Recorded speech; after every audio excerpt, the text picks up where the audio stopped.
Hello and welcome to what I hope is going to be a semi-regular series of review chats, the reviewscast as it's tentatively called right now. We're kind of going to be figuring out as we go along, so bear with us if it's a bumpy road. But basically the idea is just to get together when a big review comes around and have a chat about it, basically go through the process, go through if the game's any good or not, kind of any wider issues around it. And that's it, just to help give you a little bit more context around the review and a little bit more of that content we all crave. So yeah, this week under the reviewer's analysis is Humankind. And so for the task, we got our strategy master, Chris. I was going to say strategy master Chris Bratt. He's dead. It's the other Chris. Yeah, we got him. Took his throne. Yeah, it's the new strategy king, Chris Tapsell, who stepped up. First of all, actually, before we talk about the game itself, I wanted to talk about the wider genre, because of strategy games aren't something I get that well, Sure. and so I would like. I'm curious as to kind of why do you play them? What is it? What's the appeal? That's a good question. I think the appeal of strategy games is that they are slow, first of all, and that's probably what puts people off them, on paper at least. But because they're slow, they let you think, they let you take your time with things.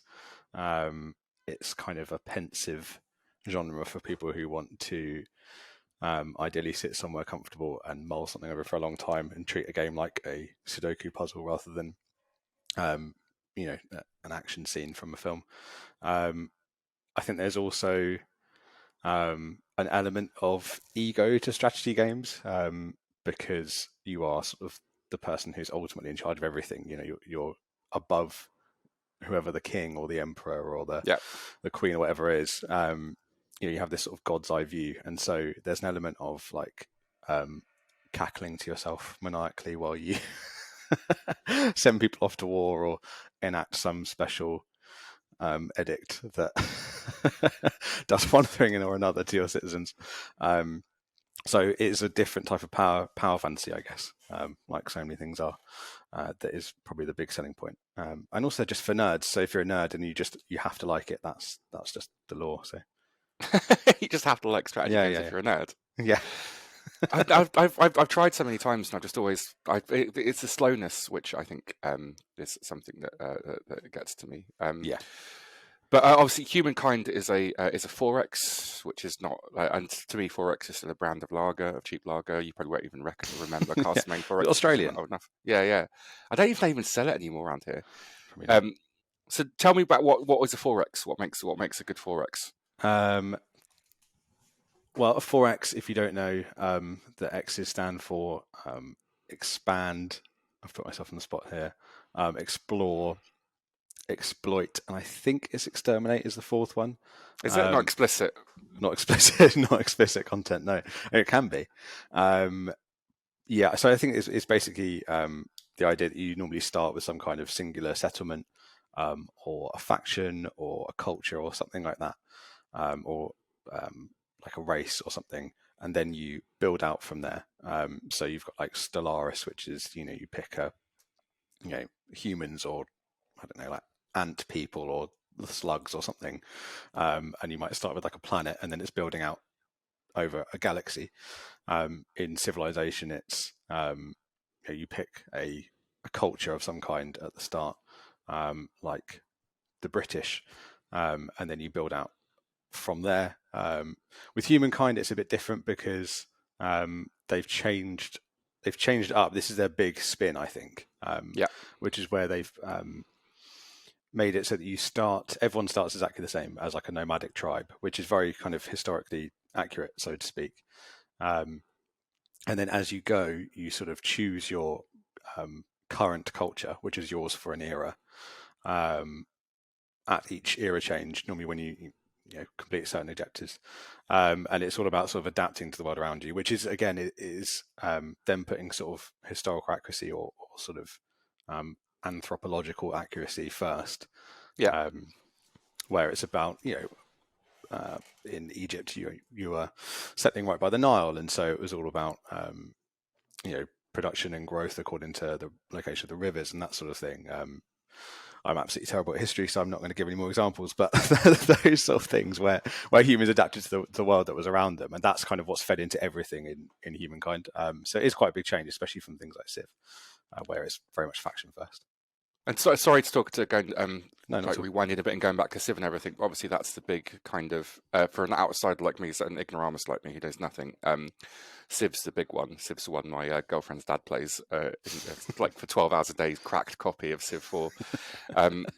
And so yeah, obviously, I obviously know it, but if you're gonna like make a swing at Civ, I guess you better have something pretty special. So, Humankind thing is what's Humankind's I was about to say USP, but then if I do that, I'm going to have to just do a little sick in my mouth. What differentiates Humankind? What's kind of setting it apart? Well, the culture thing is definitely one part of it. It's quite a big part of it, actually. It has more of an effect than maybe I realised, having played it for preview a couple of times. Playing full games, it is quite a shift. The rest of it is remarkably similar. There's a lot of there are elements where you're thinking that is definitely you putting the Civ name for this mechanic through a synonym generator. The old Shift F7. Yeah, I know it well. Yeah. Like right click thesaurus kind of thing. But I suppose it's like they've put sort of ideology first, which is a big I think it's a big departure from Civ, because Civ is very much, we're quite happy to have you suspend your disbelief for a period for the sake of sort of gameplay satisfaction. Whereas I think Humankind has gone, well, okay, if we're starting from scratch, we're making a Civ game, but we're starting from scratch, and you're looking at where Civ departs from how the world actually works, and you're almost thinking about simulating it a bit more. Then they've made some subtle changes like that. There are loads and loads of little things, as always with these games, because they're so mechanically intricate, that, or sort of system intricate, I should say, rather than mechanically, that there are just an infinite number of little things like that. I mean, religion works quite differently. Culture, there sort of isn't culture. There's a influence, which is actually cultural influence, but they sort of lop the word cultural off. And it works in a quite similar way, but it's more about how you sort of expand your empire rather than necessarily tourism and having like a sort of culture victory. Oh, and the other obvious one is victories, which I probably should have said at the start, which is that there is one victory, basically one way of winning, which is having the highest score. They call it fame, which I think is an interesting choice. And basically you gather score as you go through the game.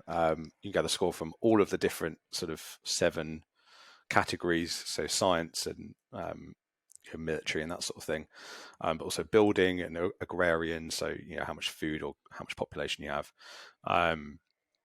And as you go through the eras, when you're choosing a culture, the culture has a specialty, and you get more fame for collecting era stars, which are little gold stars that you get for doing a good job within their category. So if I picked a builder culture, like say the Egyptians, then when I hit the thresholds for earning a star for the builder category, I would get more fame as a reward for that than if I was a non-builder society.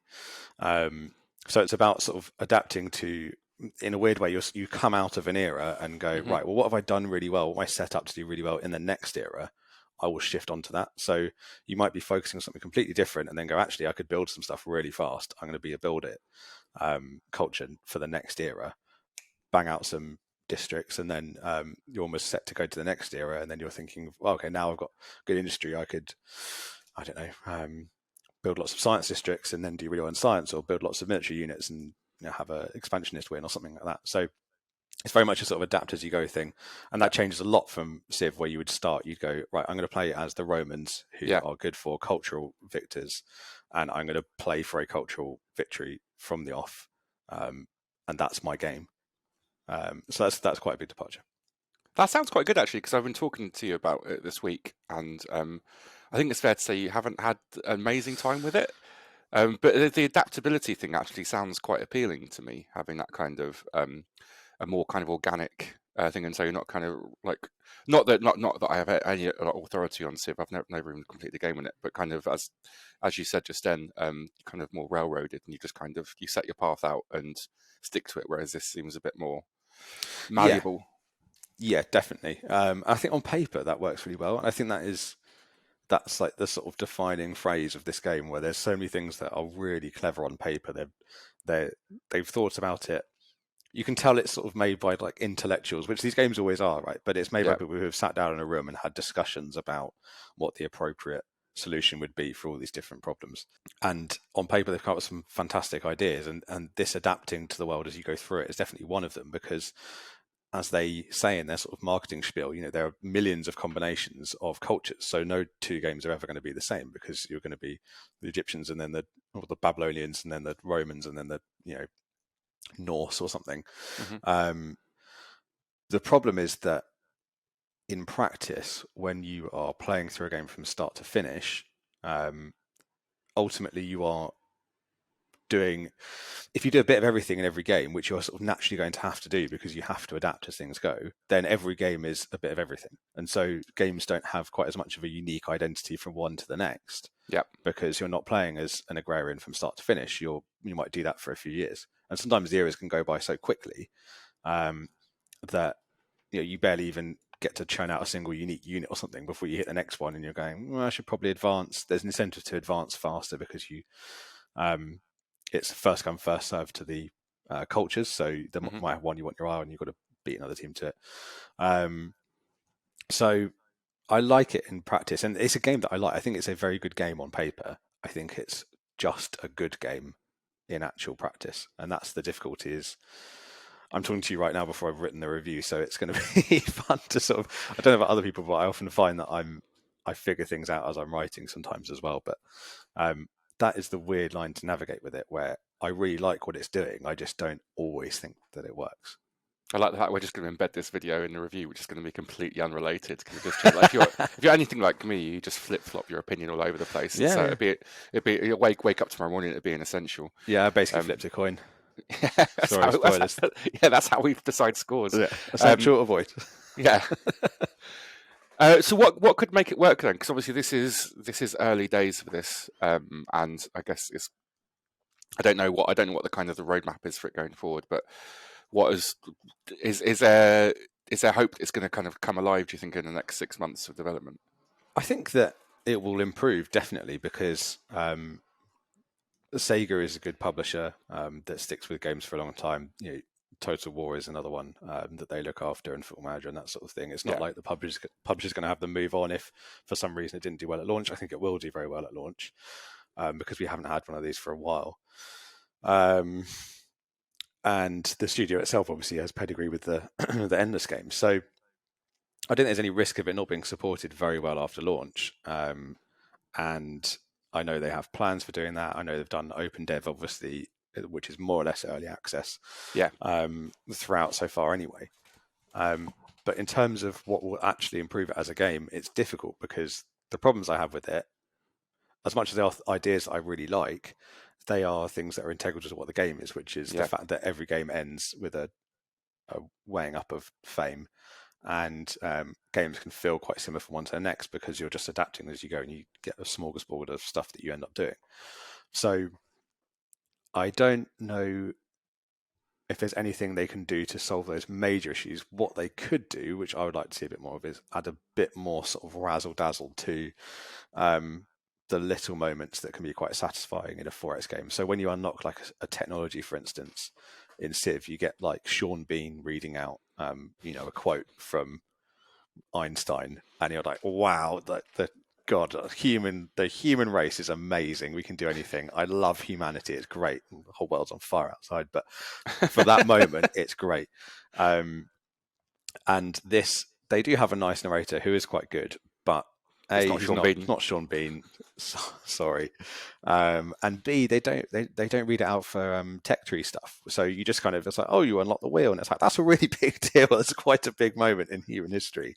Is like the wheel or like discovering electricity.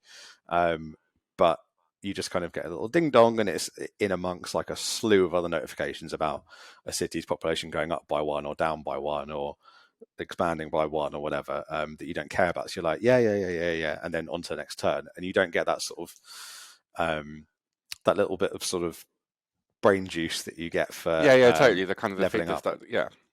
You just want more graphics and fireworks and just. I literally want more graphics and fireworks when I unlock stuff. I want to be indoctrinated like Pavlov's dog to ring the bell and make me happy. That's all I want. Basically, in summary, this sounds like an 8 out of 10.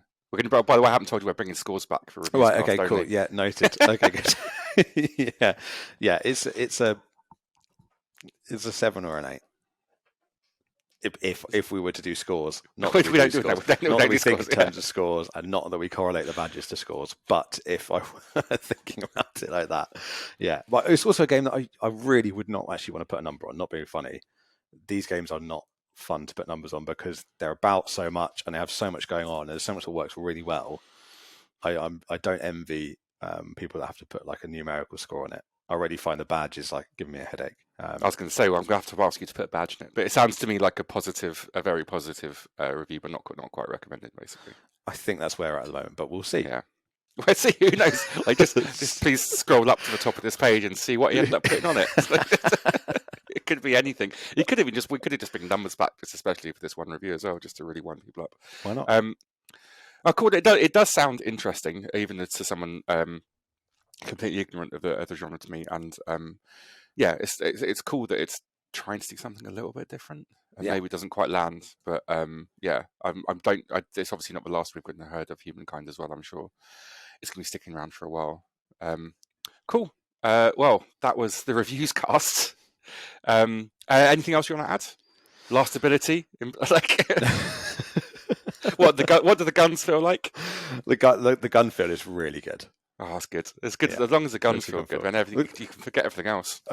Jokes aside, the combat is really good. Let's end on a positive. The combat in this is really good. It's got a nice little sort of XCOM like. There are other games that have done this in 4X where rather than it just being like a little soldier versus a little soldier on a map and they bash together and then one wins, it's like it goes down into the armies and you have a little mini tactical screen, and it's like very lightweight tactical combat, but it actually has some nuance to it, with things like elevation and flanking and stuff like that, and it is really fun. So that is an excellent part of the game that I like very much.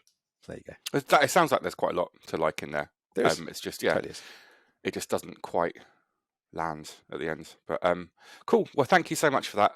Maybe we'll do these again. Maybe we won't. Let's see how it goes. But yeah, thanks for joining us for that, and I hope to see you again soon. Bye bye. Thanks. Bye.